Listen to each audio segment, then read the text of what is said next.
So while everyone in Iran is risking their lives, going out into the streets, trying to bring down the Islamic regime, over in England, in London, we're seeing tremendous support for the Iranian regime. Have a look at this. This is wild.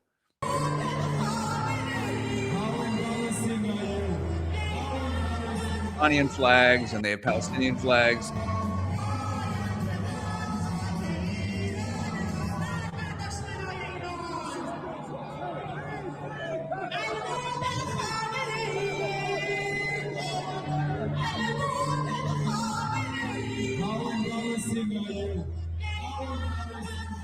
Now, what they're chanting there is they're chanting, "Say it clear, say it loud, Khamenei, make us proud." They're actually proud of Khamenei. Now, everyone knows that thousands of people have been killed in the streets for protesting. These are people in the streets of London, and they're chanting in Arabic. London has been taken over by Islamists. And now we see this news story coming out of the Daily Mail just from a couple days ago. Iran Ayatollah's son has £100 million in property on Billionaires Row in North London. The Mojtaba Khamenei, who is touted as the successor, is said to own 11 properties on Bishop's Avenue, an exclusive street in Hampstead, North London, known as Billionaires Row. He owns properties through a network of shell companies, one of which was registered in the tax haven of the Isle of Man. And there's this bagman in between named Ali Ansari, and it talks about how much property this son of Khamenei owns. And of course, the people in Iran don't have food and are starving, and don't have water and don't have electricity. So, and meanwhile, Khamenei's son has £100 million worth of property in London. And the other day, the European Union listed the Iranian Revolutionary Guard Corps, the IRGC, basically the Iranian regime, as a terrorist organization. But you know who does not list it as a terrorist organization? The UK. The UK has a list of proscribed terrorist groups. There are 84 terrorist organizations listed in the UK that are terrorist organizations, okay? And the IRGC is not on it. But not only is the IRGC not on it, look what happens if we search the word Iran in this document that lists all the terrorist groups. Let's put that in there. So we search the word Iran, and what do we get? So we have a list. We have a terrorist group called the Abdullah Azam Brigades that was attacking Iran. This is a Sunni Al-Qaeda linked group that was at war with the Iranian Shiites, and it lists them as attacking various Iranian cultural centers in Beirut and in Lebanon and Syria. So it mentions Iran there a few times in that entry. And then we have the Baluchi Liberation Army. The Baluchi Liberation Army is a rebel group in Iran that is trying to topple the regime. That doesn't mean they're good guys, but they're also trying to topple the Pakistanis. The Baluchis are an ethnic group in the eastern part of Iran, and they're fighting for their independence. So they're listed as a terrorist group in England. And then finally, we have the Popular Front for the Liberation of Palestine, which is just a kind of Marxist, pro-Palestine group, and it just mentions Iran in the context of the fact that they have issued statements in support of the government of Iran. Now, in response to the EU declaring the IRGC to be terrorist groups, Iran decided to retaliate, and they declared European armies terrorist groups, which is, of course, laughable.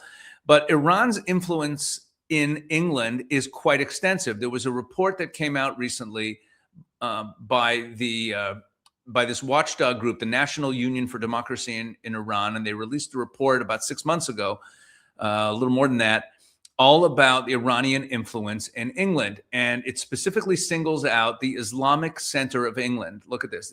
The Islamic Center of England is what the National Union for Freedom and Democracy in Iran calls the head of the figurative octopus. The center's head imam is a man named Syed Hashem Mousavi, who was personally selected by Supreme Leader Ali Khamenei and acts as his British representative. So you have these centers. And by the way, they have a number of locations all across all across Iran. I'm sorry, all across England. They have a number of locations, the Islamic Center of England. And they have the guy who's the head of it is actually appointed by the supreme leader of the Iranian regime in England. And they operate religious centers and educational programming, cultural centers, and they are protected by religious status. Okay, so they're all over the country. And among the specific branches with known radicalization issues are the Manchester Center, the Tawhid Newcastle Islamic Center, the Imam Reza Cultural Center in Birmingham, the Al Mahdi Islamic Center of Glasgow. These are all legitimate, legal Islamic cultural centers. They are directly tied openly to the Iranian regime. They raise funds. And they're operating in the UK.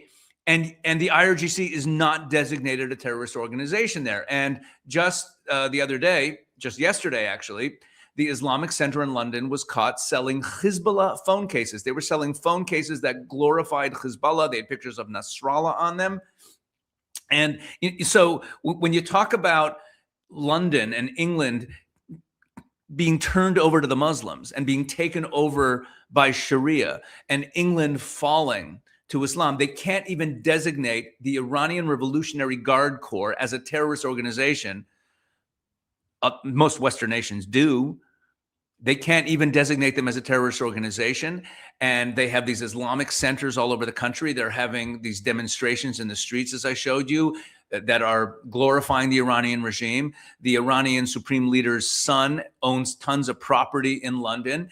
And it's no wonder that we had this wild headline a few weeks ago that the UAE stopped providing scholarships for UAE citizens to study in the UK because they're afraid of UAE, who are of course Muslim, United Arab Emirates students who would go to the UK to study can no longer get a scholarship to study in the UK because they're worried about them being radicalized into radical Muslim ideology in the UK. In the UK, meaning, think about this. You have a Muslim nation that is afraid to send its kids to study in the UK because they will become radicalized in England. Okay, that's how far gone England is. I don't think there's any coming back for England. I'm sad to say. I love the British people there, and apparently there's been a resurgence of Christianity and nationalism among young Brits. But I think it might be a whole lot of too little, too late going on there because you see what's happening there. The Islamists have taken over. They're now putting out laws that are preventing people from even saying things against Islam. All sorts of hate speech laws to prevent criticism of Islam.